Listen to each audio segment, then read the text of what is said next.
I attended my second Angels Walk and grabe. Merong over 41,000 na dumayo sa Manila para sa autism awareness ng Autism Society Philippines. Maaga, ang haba ng pila sa labas, mainit, pero ang daming pumunta kaya nakakataba ng puso. Siyempre, hindi mawawala ang pampagising na community dancing sa simula. At this year, in-engage talaga nila yung mga iba-ibang organizations na gumawa ng mga TikTok videos. Ibinida siyempre ang mga husay sa pagkanta, pagpinta at pagsasayaw. Siyempre nakakatuwa. Panoorin niyo muna yung ilang mga performances na nangyari at yung iba meron pang collaboration with actual professional performers. Guide us with your grace to a place where we'll be safe.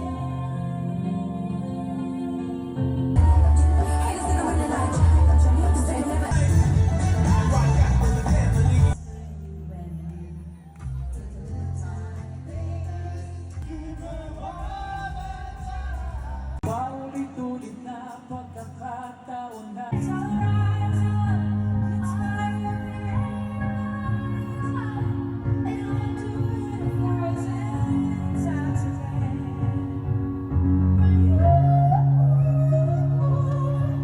Pero para kumpleto ang autism awareness, di rin natin pwedeng kalimutan yung iba sa community natin na hindi nakakapagtanghal sa stage, yung mga nangangailangan ng full-time care at di kinakayang sumama sa ganitong klaseng events.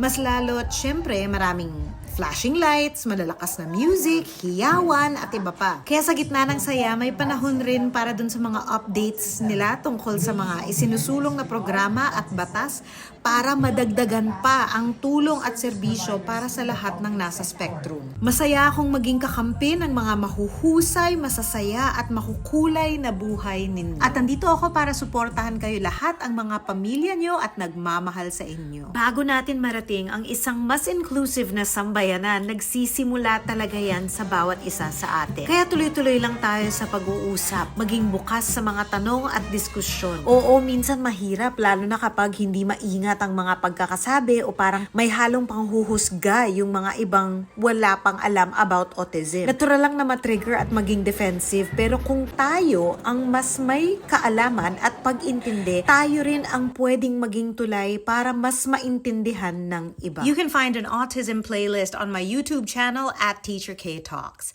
Happy talking, happy loving, mabuhay.